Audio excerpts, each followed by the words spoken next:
കർത്താവിലെ ഏറ്റവും പ്രിയപ്പെട്ട സഹോദരങ്ങളെ, ഈ ദിനത്തോട് നമുക്ക് ദൈവത്തിന് നന്ദി പറയാം. ഒരുപാട് അനുഗ്രഹങ്ങൾ, കൃപകൾ കർത്താവ് നമുക്ക് തന്നുകൊണ്ടിരിക്കുന്നു. ഈ മണിക്കൂറിൽ പരിശുദ്ധാത്മാവിൻ്റെ വലിയൊരു പ്രവർത്തനം നമ്മുടെ ഓരോരുത്തരുടെയും വ്യക്തിപരമായ ജീവിതത്തിൽ, കുടുംബത്തിൽ നമ്മുടെ നിയോഗങ്ങൾ സംഭവിക്കാൻ വേണ്ടി നമുക്ക് ആഗ്രഹിച്ച് നമ്മുടെ എല്ലാ നിയോഗങ്ങളെയും നമ്മുടെ ഈശോയുടെ മുമ്പിലേക്ക് നമുക്ക് സമർപ്പിച്ചുകൊണ്ട് ഈ ശുശ്രൂഷ ആരംഭിക്കും. കർത്താവിലെ ഏറ്റവും പ്രിയപ്പെട്ട ദൈവമക്കളെ, ഇന്നേ ദിവസം ഈശോ നമുക്ക് തരാൻ പോകുന്ന വചനം വളരെ പവർഫുള്ളായൊരു വചനമാണ്. നമ്മുടെ ജീവിതത്തിലേക്ക് വലിയ അനുഗ്രഹങ്ങൾ കൊണ്ടുവരുന്ന വചനമാണിത്. സുഭാഷിതങ്ങളുടെ പുസ്തകം 6-ാം അധ്യായം 14 മുതൽ 19 വരെയുള്ള വചനം. ദുഷ്ടൻ തുടർച്ചയായി അനൈക്യം വിതച്ചുകൊണ്ട് വഴിപിഴച്ച ഹൃദയത്തോടെ തിന്മയ്ക്ക് കളമൊരുക്കുന്നു. തന്മൂലം പെട്ടെന്ന് അവൻ്റെ മേൽ അത്യാഹിതം നിപതിക്കും. നിമിഷത്തിനുള്ളിൽ അവൻ പ്രതിവിധിയില്ലാത്ത വിധം തകർന്നു പോകും. കർത്താവ് വെറുക്കുന്ന 6 കാര്യങ്ങളുണ്ട്. 7-മതൊന്നുകൂടി അവിടുന്ന് മ്ലേച്ഛമായി കരുതുന്നു. ഗർവ് കലർന്ന കണ്ണ്, വ്യാജം പറയുന്ന നാവ്, നിഷ്കളങ്കമായ രക്തം ചൊരിയുന്ന കൈ, ദുഷ്കൃത്യങ്ങൾ നനയ്ക്കുന്ന ഹൃദയം, തിന്മയിലേക്ക് പായുന്ന പാദങ്ങൾ, അസത്യം പറഞ്ഞുകൂട്ടുന്ന കള്ളസാക്ഷി, സഹോദരർക്കിടയിൽ ഭിന്നത വിതയ്ക്കുന്നവർ. പ്രിയപ്പെട്ട സഹോദരങ്ങളെ, നമുക്കിന്ന് കർത്താവിൻ്റെ സന്നിധിയിൽ ഈ വചനം ധ്യാനിച്ച് നമുക്ക് പ്രാർത്ഥിക്കാം. 1 തെസ്സലോനിക്യ 4-ാം അധ്യായത്തിൻ്റെ 4 മുതലുള്ള വചനം. നിങ്ങളുടെ വിശുദ്ധീകരണമാണ് ദൈവം അഭിലഷിക്കുന്നത്. അസന്മാർഗതയിൽ നിന്ന് നിങ്ങളെല്ലാവരും ഒഴിഞ്ഞു മാറണം. നമുക്കറിയാം, മത്തായിയുടെ സുവിശേഷം 5-ാം അധ്യായത്തിൻ്റെ 8-ാമത്തെ വചനം. ഹൃദയശുദ്ധിയുള്ളവർ ഭാഗ്യവാന്മാർ, അവർ ദൈവത്തെ കാണും. വിശുദ്ധി കൂടാതെ ദൈവത്തെ പ്രസാദിപ്പിക്കുക സാധ്യമല്ല, ദൈവത്തോട് ഐക്യപ്പെടുക സാധ്യമല്ല. നമുക്കറിയാം, ഹെബ്രായ 12-ന്റെ 14-ാമത്തെ വചനം നമുക്കറിയാം. പ്രിയപ്പെട്ട ദൈവമക്കളെ, ഇന്ന് നമ്മൾ വായിച്ച് ധ്യാനിക്കുന്നത് വിശുദ്ധിയുടെ വചനമാണ്. ഹൃദയവിശുദ്ധിക്ക് വേണ്ടി നമ്മൾ പ്രാർത്ഥിക്കാൻ പോവാണ്. ഈ സമയത്താണ് നമ്മൾ കേട്ട വചനം, അതായത് 6 കാര്യങ്ങൾ ദൈവം വെറുക്കുന്നു. 7-മതൊന്നുകൂടി അവിടുന്ന് മ്ലേച്ഛമായി കരുതുന്നു. 1, ഗർവ് കലർന്ന കണ്ണ്. ചില കണ്ണുകൾ, അതായത് മറ്റുള്ളവരോട് അഹങ്കാരത്തോടെ പെരുമാറുന്ന ജീവിതങ്ങൾ, അഹങ്കാരം നിറഞ്ഞ കണ്ണ് ദൈവം വെറുക്കുന്നു. വചനം പറയുക, അഹംഭാവത്തോടെ ചിലർ മറ്റുള്ളവരെ നോക്കും. ഭാര്യ ഭർത്താവിനെ നോക്കുന്നത്, ഭർത്താവ് ഭാര്യയെ, അധികാരികൾ, കൂടെയുള്ളവരൊക്കെ അഹങ്കാരത്തിൻ്റെ ഗർവ് നിലർന്ന കണ്ണ്. അതാണ് ജെറമ്യ 50:30-31 വചനമുണ്ട്. അഹങ്കാരി, ഞാൻ നിനക്കെതിരാണെന്ന് സൈന്യങ്ങളുടെ ദൈവമായ കർത്താവ് അരുളി ചെയ്യും. അഹങ്കരിക്കുന്നവൻ കാൽ തട്ടി വീഴും, അവനെ എഴുന്നേൽപ്പിക്കാൻ ആരും ഉണ്ടായിരിക്കുകയില്ല. അവൻ്റെ നഗരത്തിന് ഞാൻ തീ വെക്കും, അത് ചുറ്റുമുള്ളവയെ വിഴുങ്ങും എന്ന് വചനം പഠിപ്പിക്കുക. അഹങ്കാരം നിറഞ്ഞ കണ്ണ് ദൈവം വെറുക്കുന്നു എന്ന് പഠിപ്പിക്കുകയാണ്. അപ്പോൾ ഈ വചനം കേട്ടുകൊണ്ടിരിക്കുന്ന നമ്മുടെ നോട്ടം, നമ്മുടെ ചിന്താഗതികൾ, നമ്മുടെ കാഴ്ചപ്പാടുകൾ അഹങ്കാരം നിറഞ്ഞതാണെങ്കിൽ അതെടുത്തു മാറ്റണം. എങ്കിലേ ദൈവത്തിൻ്റെ കൃപ നമ്മിലേക്ക് വരികയുള്ളൂ. പൈശാചിക ബന്ധനങ്ങൾ നമ്മുടെ കുടുംബങ്ങളിൽ നിന്ന് വിട്ടുപോകുള്ളൂ. 2-മത് പറയാണ്, ദൈവം വെറുക്കുന്നത് 2-മത് വ്യാജം പറയുന്ന നാവ്, നുണ പറയുന്ന നാവ്. യോഹന്നാൻ 8:44 പറയും, പിശാചിനെ കുറിച്ച് പറയുന്നത് അവൻ നുണയനും നുണയുടെ പിതാവാണ്. ഉൽപ്പത്തി പുസ്തകം 3-ാം അധ്യായത്തിൻ്റെ 1 മുതൽ 7 വരെയുള്ള വചനത്തിൽ കാണാൻ പറ്റും, തന്ത്രശാലിയായ പിശാച് ആദത്തോടും ഹവ്വയോടും നുണ പറഞ്ഞ് അവരെ ദൈവത്തിൽ നിന്ന് അകറ്റുന്നു. അതിൻ്റെ ഫലമായിട്ട് അവർ ദൈവത്തിനെതിരെ പ്രവർത്തിക്കുന്നു, ദൈവകൽപ്പന ലംഘിക്കുന്നു. തന്മൂലം അവർക്ക് പറുദീസ നഷ്ടപ്പെടുന്നു, അവർ പറുദീസയ്ക്ക് വെളിയിലാകുന്നു. കാരണം നുണയുടെ പിശാച്, നുണ, അതായത് വ്യാജം പറയുന്നു, കള്ളത്തരം കാണിക്കുന്ന മേഖലകൾ, അത് പൈശാചിക. ദൈവം വെറുക്കുന്നു. നുണ പറയുന്ന നാവിനെ ദൈവം വെറുക്കുന്നു. അതുകൊണ്ട് ശരിക്കും നുണ പറയുന്ന ഒരു വ്യക്തിക്ക് ദൈവത്തെ സ്തുതിക്കാൻ പറ്റില്ല, ഹല്ലേലൂയ പറയാൻ പറ്റത്തില്ല, പ്രാർത്ഥിക്കാൻ പറ്റത്തില്ല. കാരണം പലർക്കൊന്നും പ്രാർത്ഥന പറ്റുന്നില്ല, സ്തുതിക്കാൻ പറ്റും, ഭാഷാവരങ്ങളിലേക്ക്, വരദാനങ്ങളിലേക്ക് വളരാൻ പറ്റുന്നില്ല. കാരണം വെച്ചാൽ നാവ് നിറയെ നുണയാണ്. കാര്യസാധ്യത്തിന് വേണ്ടി, നിലനിൽപ്പിന് വേണ്ടി, പലതിനും വേണ്ടി നുണ പറയുന്നു, അല്ല ചീത്ത വാക്കുകൾ പറയുന്നു, മ്ലേച്ഛമായ വാക്കുകൾ പറയുന്നു. കാരണം ജെറമ്യ പ്രവാചകന്റെ പുസ്തകത്തിൽ പറയുന്നുണ്ട്, വിലകെട്ടവ പറയാതെ സദ്വചനങ്ങൾ മാത്രം പറഞ്ഞാൽ നിന്റെ നാവ് എൻ്റെ നാവ് പോലെയാകും. ദൈവത്തിൻ്റെ നാവ് പോലെ ശക്തിയുള്ള നാവ്, അത്ഭുതങ്ങൾ പ്രവർത്തിക്കുന്ന ശബ്ദമായിട്ട് നിൻ്റെ ശബ്ദങ്ങൾ മാറണമെങ്കിൽ നിൻ്റെ നാവിൽ തിന്മയുണ്ടാകാൻ പാടില്ല, പാപം ഉണ്ടാകാൻ പാടില്ല, നുണ പറയാൻ പാടില്ല, സഹനമെടുക്കേണ്ടി വരും. ചില സമയത്ത് സത്യത്തിന് വേണ്ടി നിലകൊള്ളുമ്പോൾ സഹനം കിട്ടും, ഒരുപാട് വിഷമം ഉണ്ടാകും. പക്ഷെ അത് എടുത്തുകൊണ്ട് വേണം പറയണം. അങ്ങനെ അല്ലാണ്ട് നുണ പറയുന്ന നാവിനെ ദൈവം വെറുക്കുന്നു. മൂന്നാമത് വീണ്ടും പറയുന്നു, അടുത്തത് പറയുന്നത് നിഷ്കളങ്കമായ രക്തം ചൊരിയുന്ന കൈകൾ. അതായത് ശരിക്കും കൊലപാതകത്തെക്കുറിച്ച്. നിഷ്കളങ്കമായ രക്തം. ഈ നാളുകളുണ്ട് ഗർഭചിത്രങ്ങൾ നടത്തുന്ന മക്കൾ, ചില ഡോക്ടേഴ്സുണ്ട്, ഇത്തരം കാര്യങ്ങൾ ഏർപ്പെടുന്ന ആളുകളുണ്ട്. അത് നിഷ്കളങ്ക രക്തം ചൊരിയുന്ന കൈകൾ ദൈവം വെറുക്കുന്നു. അനുഗ്രഹം അവരുടെ കൈക്ക് പിന്നെ അഭിഷേകം നഷ്ടപ്പെട്ടു പോകും. മറ്റുള്ളവരെ ഉപദ്രവിക്കുന്ന വ്യക്തികൾ, അടിക്കുന്ന വ്യക്തികൾ, പീഡിപ്പിക്കുന്ന വ്യക്തികൾ, കുഞ്ഞുങ്ങളെ കൊല്ലുന്ന അമ്മമാരൊക്കെ അവർക്ക് നിഷ്കളങ്ക രക്തം ചൊരിയുന്ന ജീവിതങ്ങളാണ്, പാവങ്ങളാണ്. അത് ഈ അബോർഷൻസൊക്കെ വളരെ മാരകമായ പാപമാണ്. അതിന് ഏതെല്ലാം ഓമന പേരിട്ടാലും അത് കൊലപാതകം തന്നെയാണ്. രഹസ്യമായി ചെയ്യുന്നൊരു കൊലപാതകം, ഒരു കില്ലിങ്. ഡു നോട്ട് കിൽ എന്നുള്ള 5-ാം പ്രമാണം, ഈ കൊല്ലരുത് എന്നുള്ള ദൈവത്തിൻ്റെ പ്രമാണത്തെ തകർക്കുന്നു. അത്തരം പ്രവർത്തി ദൈവം വെറുക്കുന്ന മേഖലയാണ്. അഭിഷേകം നഷ്ടപ്പെടും. കാരണം ഇതൊക്കെ ചെയ്യുമ്പോൾ നമുക്ക് ദൈവത്തിൻ്റെ സംരക്ഷണം നമ്മുടെ കുടുംബങ്ങൾക്ക് നഷ്ടപ്പെടും. കാരണം ദൈവ സംരക്ഷണം ഉണ്ടെങ്കിൽ ഒന്നും പേടിക്കണ്ട. നമ്മൾ പോകുന്ന വഴിയിൽ ദൈവ പരിപാലനം അനുഭവിക്കാം, ഓരോ സെക്കൻഡ് ദൈവത്തിൻ്റെ കൃപ. പക്ഷേ ഇത്തരം തെറ്റുകൾ ചെയ്യുമ്പോൾ സംരക്ഷണം നഷ്ടപ്പെടുകയാണ്. ദൈവരാജ്യത്തിൻ്റെ സംരക്ഷണം നഷ്ടപ്പെടുന്നു വെച്ചാൽ ദൈവരാജ്യം ഒരു രാജ്യം പോലെ തന്നെയാണ്. രാജാവുണ്ട്, പ്രജകളുണ്ട്, ഭടന്മാരുണ്ട്. അതെന്ന് പറയുന്നത് ഒരേ സംവിധാനം തന്നെയാണ് ദൈവരാജ്യമാണ്. നമ്മുടെ ദൈവമുണ്ട്, പ്രജകൾ ശരിക്കും പറഞ്ഞാൽ അവിടെ കണ്ടുമുട്ടുന്നു, മാലാഹമാരുണ്ട്, വിശുദ്ധരുണ്ട്, ദൈവജനമുണ്ട്. ഒരു രാജ്യം തന്നെയാണ്. അതിന് ചുറ്റും വലിയൊരു കോട്ടയുണ്ട്, സുരക്ഷിതമായ കോട്ട. അപ്പോൾ ഇതിന് ശരിക്കും സഭയെക്കുറിച്ച് സഭ ഒരു ഭൂമിയിൽ ദൈവരാജ്യമാണ്, ദൈവത്തെ രാജ്യത്ത് ഇരിക്കുന്നത് സഭ. അത് ശരിക്കും കോട്ടയുണ്ട്. അപ്പോൾ ഈ കോട്ടയ്ക്ക് വെളിയിലിറങ്ങുന്നു. അതാണ് ഈ ഇത്തരം പാപങ്ങൾ ചെയ്യുന്ന ഒരു വ്യക്തി കോട്ടയ്ക്ക് വെളിയിലിറങ്ങുക. കോട്ടയ്ക്ക് വെളിയിൽ എപ്പോഴും ശത്രുവുണ്ട്, പിശാചുണ്ട്, പൈശാചിക ശക്തികളുണ്ട്. ആണ് ഈ ദൈവകൽപ്പനകളാകുന്ന ഒരു കോട്ടയുണ്ട് നമുക്ക്.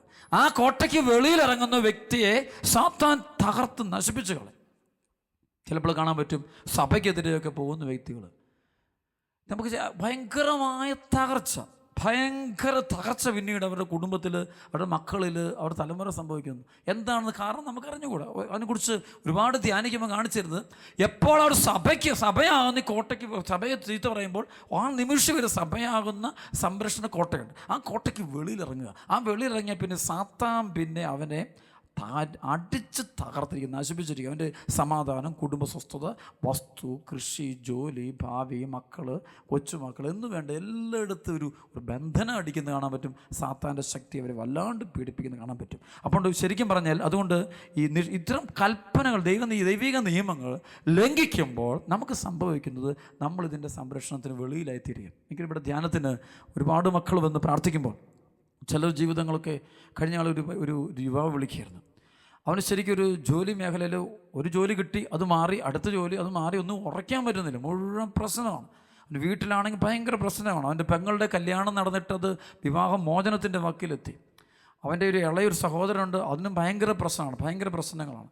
അപ്പനാണ് കുട്ടി ഭയങ്കര മുഴുവൻ തകർച്ചയാണ്. അവൻ പറഞ്ഞു, ഓരോ ദിവസം കഴിയുമ്പോൾ കുടുംബം തകരാച്ചാ.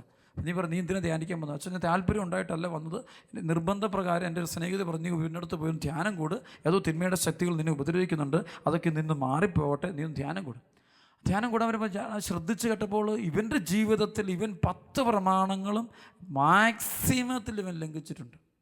അവൻ പോയ സ്ഥലത്ത് നിന്നുകൊണ്ട് അവൻ ചെയ്യാത്ത തെറ്റുകളൊന്നുമില്ല. അപ്പോൾ അവൻ ഭയങ്കര അഹങ്കാരം. അവൻ്റെ കൂട്ടുകാർ ഇവനിൽ ആവേശത്തോടെ ചെയ്തുകൊണ്ട് ആദ്യകാലം. പക്ഷെ 2ാം ഘട്ടം ഇപ്പം പറയാണ്, എൻ്റെ അച്ഛൻ ഒരു കാര്യത്തിന് ഇപ്പം ജോലി ശരിയാകുമെന്ന് വെച്ചാൽ ജോലി ശരിയായി, എല്ലാം ശരിയായി ഇരുന്ന് അടുത്ത പ്രശ്നമാണ്.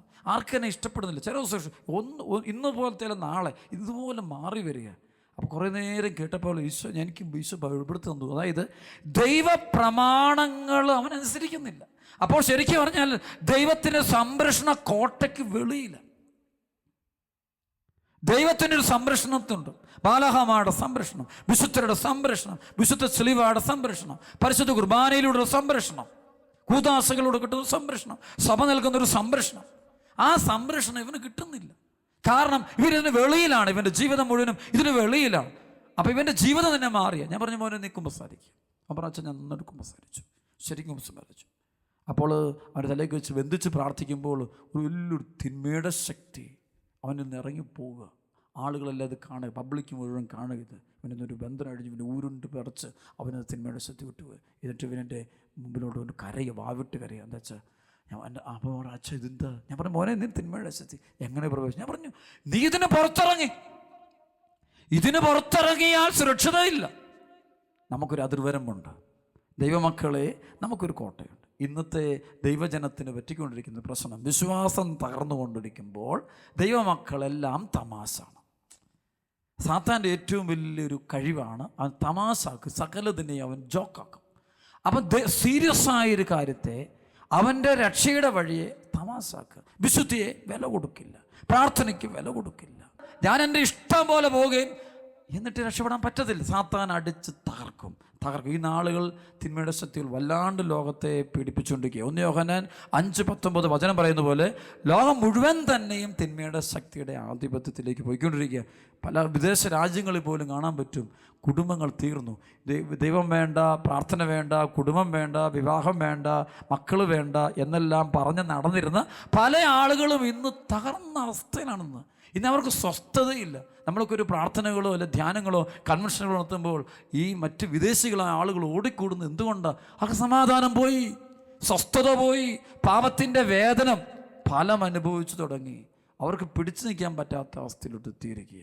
അതുകൊണ്ട് പ്രിയപ്പെട്ട ദൈവമക്കളെ, വചനാധിഷ്ഠിതമായ ജീവിതം അതിൻ്റെ പൂർണ്ണമായിട്ട് നമുക്ക് പാലിക്കാനായിട്ടുള്ള തീരുമാനം എടുക്കണം. അടുത്ത വചനം പറയുക, അതായത് നിഷ്കളങ്കമായ രക്തം ചൊരിയുന്ന കൈ, ദുഷ്കൃത്യങ്ങൾ നനയ്ക്കുന്ന ഹൃദയം. ദൈവം വെറുക്കുന്ന ഒരു കാര്യമാണ് ദുഷ്കൃത്യങ്ങൾ നനയ്ക്കുന്ന ഹൃദയം. ഉള്ളിലിരുന്നു കൊണ്ട് തിന്മ നിരൂപിക്കുക, അവരട്ട് പാരപണിയാൻ, ഉപദ്രവിക്കാൻ, അവനെ പീഡിപ്പിക്കാൻ, അവനെ നശിപ്പിക്കാൻ, അത് തിന്മ ചെയ്യാൻ ഉള്ളിലിങ്ങനെ പാപം കുന്നുകൂട്ടുക.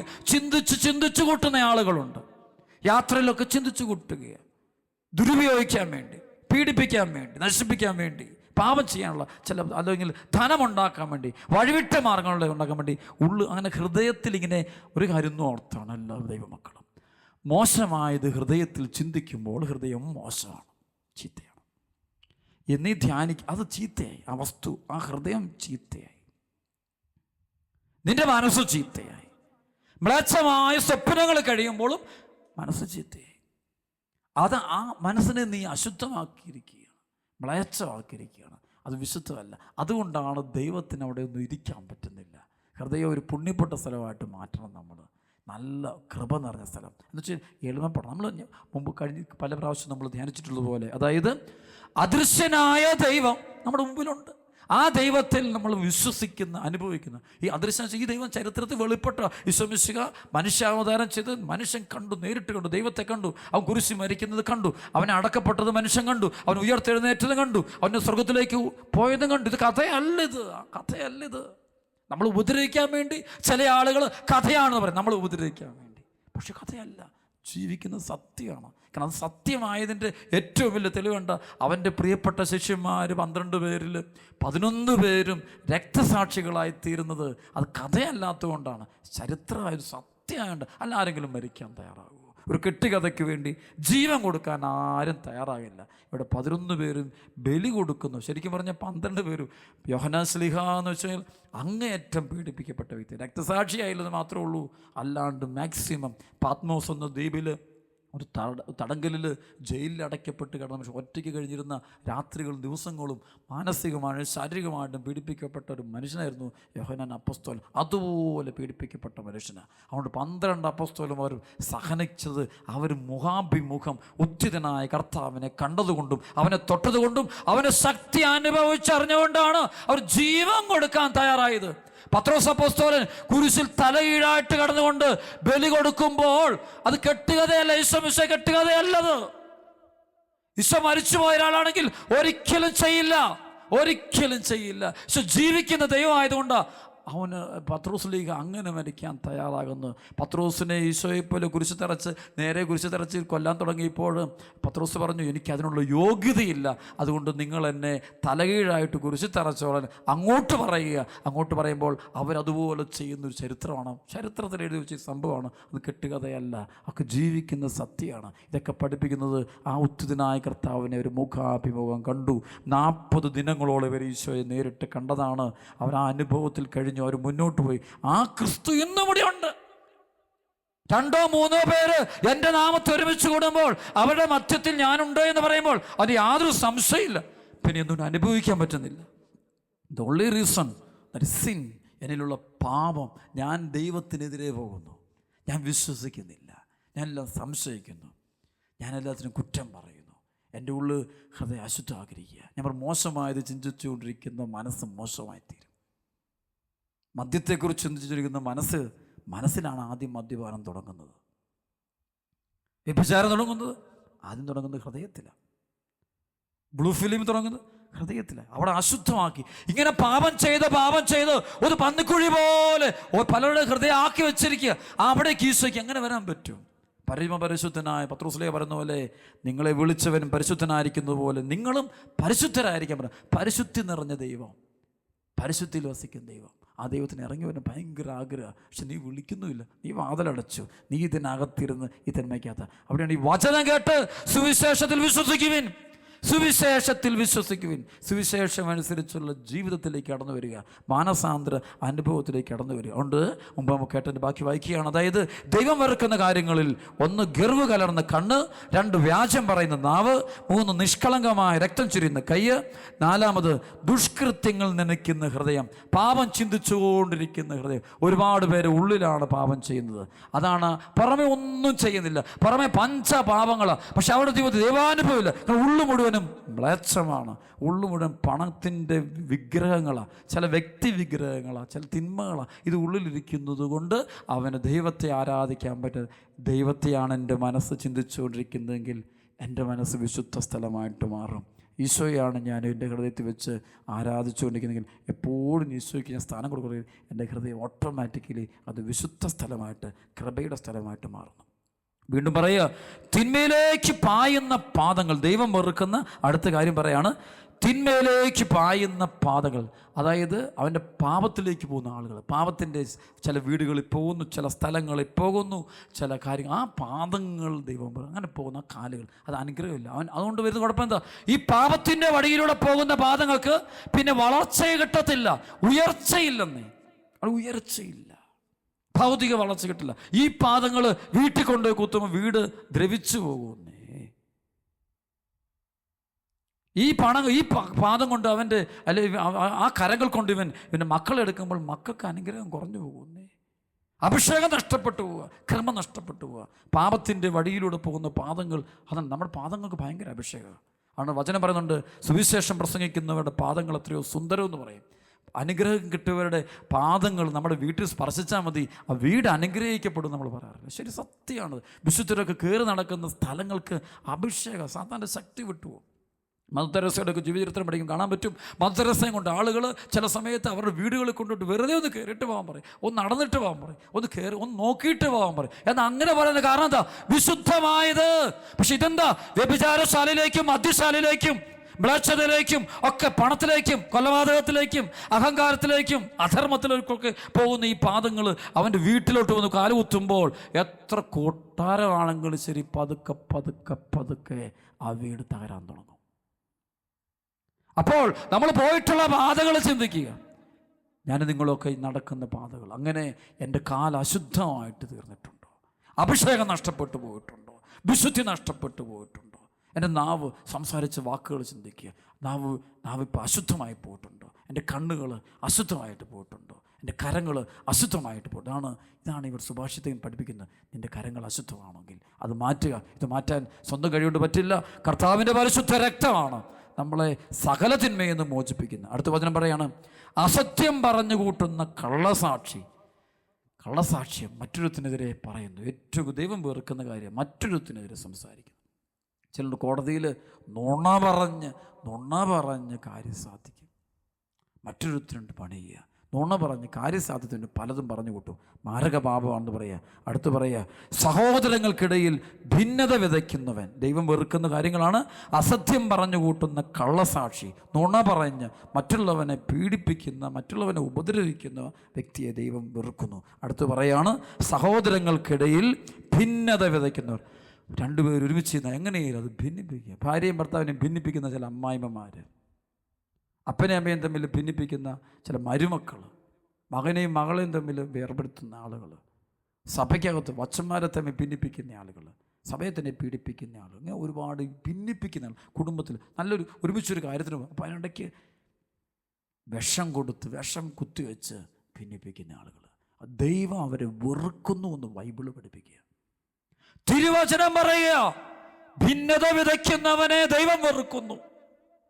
സമൂഹത്തിൽ ഭിന്നത വിതയ്ക്കുന്നത്, പള്ളിക്കെതിരെ നീങ്ങാൻ ആൾക്കാരെ ഒരുമിച്ച് കൂട്ടുന്നു, വചനത്തിനെതിരെ നീങ്ങാൻ ആൾക്കാരെ ഒരുമിച്ച് കൂട്ടുന്നു, അങ്ങനെ ഭിന്നിപ്പിക്കുന്നു. എവിടെയെങ്കിലും സമാധാനമുണ്ടോ അത് കളയുന്നു. സ്വസ്ഥതയുള്ള കുടുംബത്തെ സ്ഥലത്ത് കുറ്റം പറഞ്ഞ് വേണ്ടാത്തത് പറഞ്ഞ് ഒക്കെ പറഞ്ഞ് ആക്കിയെടുക്കുക, ഭിന്നിപ്പിക്കുക, അയൽക്കാരനെ തകർക്കുക, ഭിന്നിപ്പിക്കുക. ഈ ഭിന്നത വിതയ്ക്കുന്ന രണ്ടുപേരും ഒരുമിച്ച് പോകുന്നു, ഒരുമിച്ച് അവർ നീങ്ങുമ്പോൾ അത് ഭിന്നിപ്പിക്കുന്ന, അത് ദൈവം വെറുക്കുന്നു എന്നാണ്.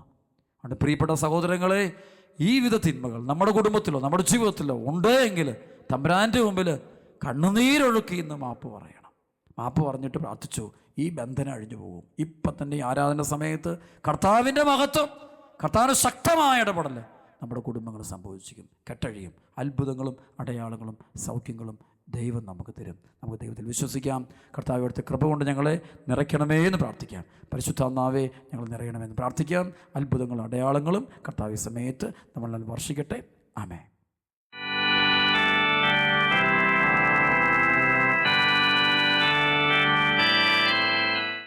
കരുണയായിരിക്കണം, ക്ഷമ ചോദിക്കണം.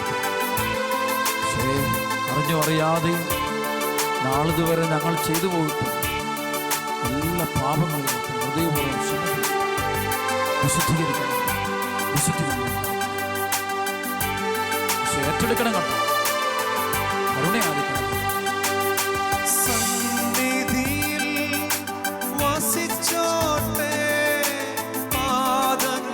ചുംബിച്ചോട്ടെ അനുദപിക്കുന്നത് സന്നിധിയിൽ വാസിച്ചോട്ടെ, പാദങ്ങൾ ചുംബിച്ചോട്ടെ. ആരാധ്യൻ യേശുപരാ, വണങ്ങുന്നു ഞാൻ പ്രിയരേ. തേജസ്സിലും